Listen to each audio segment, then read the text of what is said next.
In the chapters that follow, I will offer a series of choices that go beyond open or closed. I'll begin by explaining the danger America faces if we don't find a way to return to the melting pot. I will then argue that we need to see immigration through a multi-generational lens. Policies that might make sense if we were indifferent to the fate of the children of immigrants won't make sense when we recognize that our future hinges on those later generations' well-being. In Chapter 3, I describe the process of assimilation.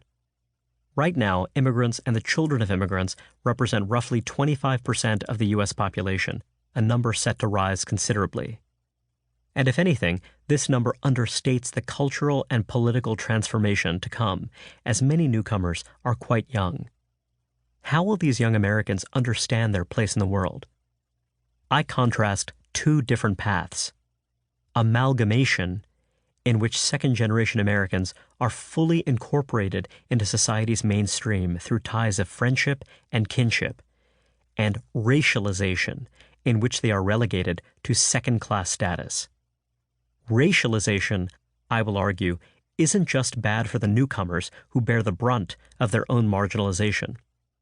It risks sparking a fearsome backlash from established Americans. Next, I consider the long-term economic consequences of immigration.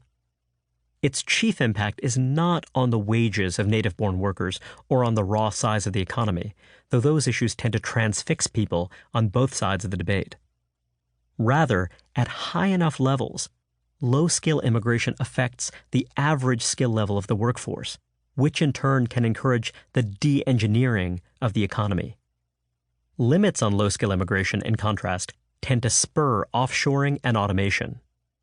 Given widespread robophobia and anti-trade sentiment, many Americans would much prefer business models that rely on low-wage, low-skill labor over those built on high-wage, high-skill labor augmented by foreigners and increasingly intelligent machines. This, I will argue, is a serious mistake. I also suggest ways Americans can continue to invest in making the world outside America better, even while limiting immigration. The prescriptions I lay out are, frankly, pretty demanding, not just of government, but of all of us as citizens. We should admit immigrants only if we are fully committed to their integration and assimilation.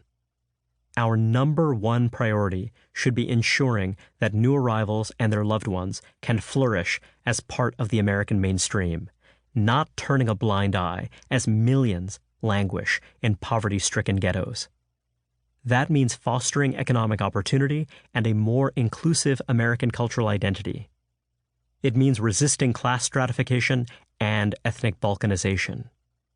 The overall rate of immigration, the cultural and social capital immigrants bring with them, and the skills composition of the immigrant influx as a whole all contribute to our chances of achieving this ambitious goal.